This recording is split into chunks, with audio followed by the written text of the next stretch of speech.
Mas olha o Corinthians já na... Olha que imagem! Essa imagem nós não vimos esse ano quase. 9º lugar, o Corinthians, 44 pontos.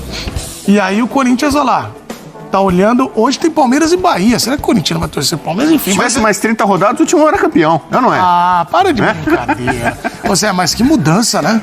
Mas aí serão 44 pontos e fez a lição de casa hoje. Pega um Cruzeiro alternativo, tem que ganhar, né? Fez a lição de casa, fez, no primeiro tempo especialmente, fez um bom jogo até uns 30 minutos, depois que toma o gol sente. Uma atrapalhada lá do Gustavo com o Hugo, quase tem um empate. Mas eu acho que o Corinthians está mantendo uma boa regularidade, né? Lógico que eu estava até falando com a Nath aqui, falei aqui, né? A gente estava falando em off em relação a algumas peças que precisam ser, vamos dizer assim, repostas ou compradas ou adquiridas ou melhoradas, né? E algumas em escassez no mercado, né? E é bem complicado. Então... Os laterais hoje é uma posição bem difícil, né, de você encontrar lateral direito, lateral esquerdo. Porque hoje existe uma definição no futebol brasileiro, né? Você não tem um lateral que faz todas as funções. Você tem um lateral que joga do meio para frente e você tem um lateral que joga do meio para trás. Pode ver que na grande maioria você tem dois jogadores, um é o outro. Né? E o treinador usa de acordo com o sistema do adversário. Então acho que o Corinthians precisa comprar laterais. O Bidu não é, né? Tanto o Bidu como também o Hugo não são laterais que te dão confiança. São bons jogadores, mas não são aqueles laterais que você fala assim, beleza, o Corinthians está muito bem servido, um lateral que não dá susto, né? Do lado direito, o Mateuzinho é o cara do meio para frente, o Fagner, nós não sabemos o que vai acontecer com o Fagner, né? Se ele vai jogar, se vai ser dessa forma, utilizado dessa forma, joga uma, descansa outra, ou joga de acordo com o adversário. E aí depois você tem algumas outras peças que precisam ser repostas, né? Ou acrescentadas, vamos dizer assim, para o Corinthians ter trocas, né? durante o campeonato. Mas acho que num todo, os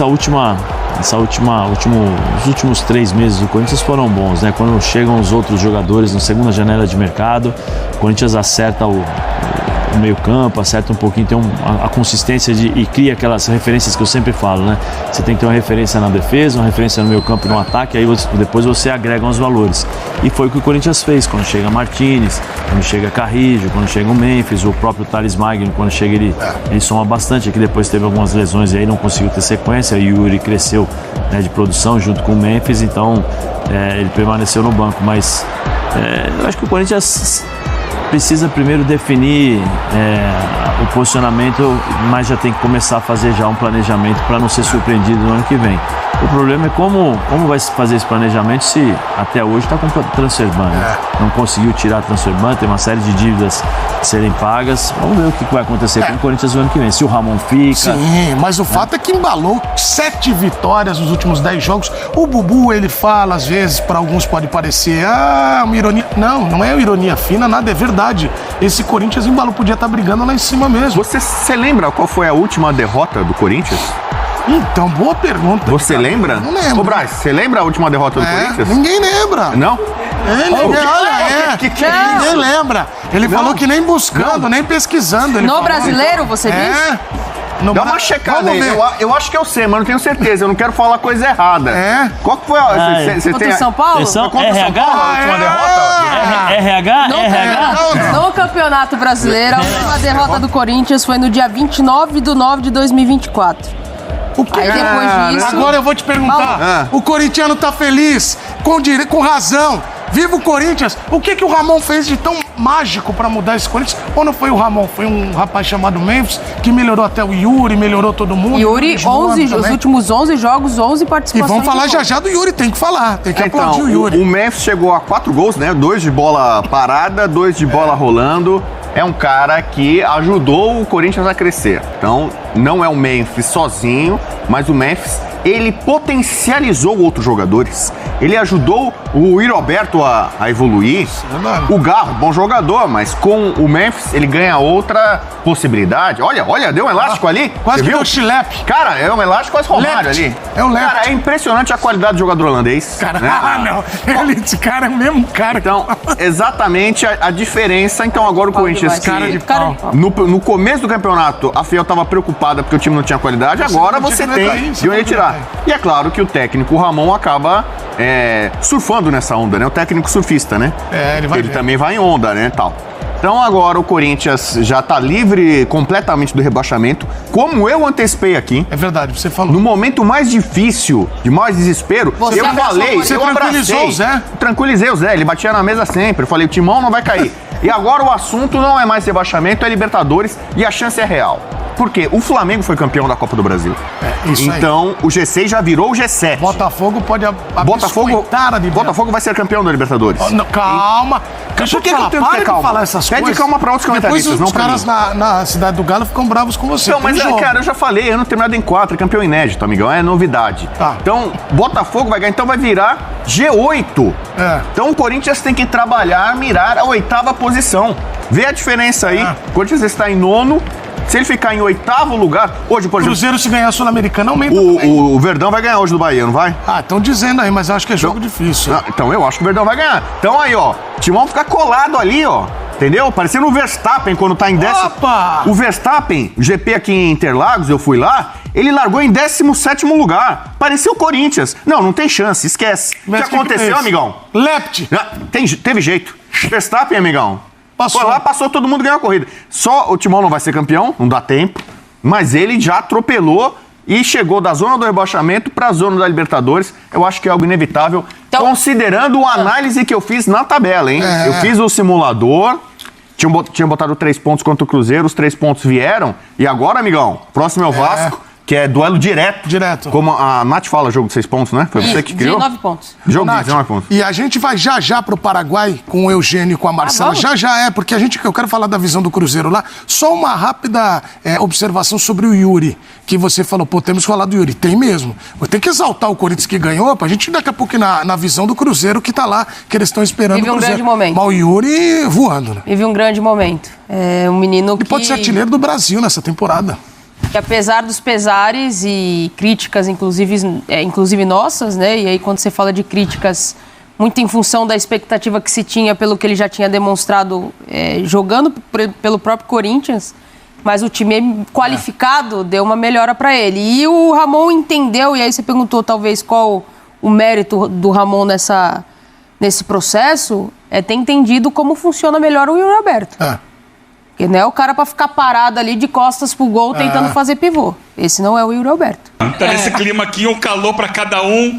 Assim como tava um calor pra cada um agora há pouco lá na Neoquímica Arena, quando o Cruzeiro perdeu o seu último jogo antes da final da Copa Sul-Americana. Posso começar a falar um pouquinho do Cruzeiro? Sim, vamos começar a falar, porque assim, é um Cruzeiro que perdeu por 2-1, mas olha, pelo que se desenhava nos primeiros 15 minutos, 20 minutos de jogo, eu tenho certeza como o Diniz, ele vem mais aliviado, porque poderia ter sido muito pior, pelo menos pelo que se desenhou no primeiro tempo dessa partida. Eugênio. Olha, a gente não combinou, mas você leu meu pensamento. Era Foi, exatamente isso, né? Porque foi um amasso. 15 minutos iniciais, o Corinthians foi pra cima, fez 2 gols e parecia que ia golear. E o Diniz tendo um ataque de nervos à beira do campo ali, normalmente ele tem mesmo. E aí eu acho que o time já tinha dado uma melhorada quando teve aquela parada para hidratação, que vira uma parada técnica. O Diniz dá uma bronca, aliás, você pegou tudo que ele falou ali, né? Deu uma bronca no time e é impressionante, foi imediato o efeito. Na volta, quando a bola voltou a rolar, o Cruzeiro já estava marcando alto, pressionando o Corinthians, tirando a bola do Corinthians e fez o 2-1. E no segundo tempo foi levando ali naquela maré mansa, segura aqui, ninguém estava muito afim de correr mesmo. E o jogo Calor danado. foi pro final com 2-1.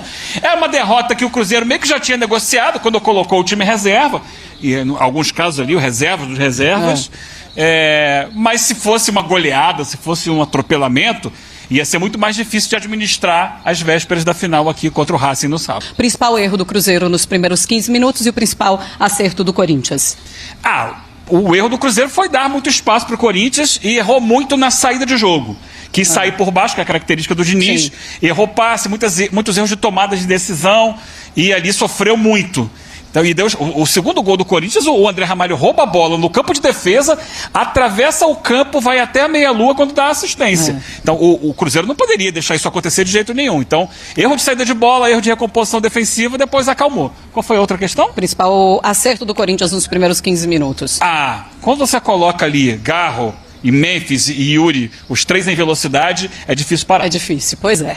Esse é o novo Corinthians, que não perde desde setembro nesse Campeonato Brasileiro. Cássio, O Cássio hoje chamou muito a atenção. O Cássio não foi pro jogo, não é relacionado nem pro banco, ele vai pra tribuna e tem imagens rodando nas redes sociais de aplausos a ele. Porque para muita gente ele no campo seria vaiado, seria ali.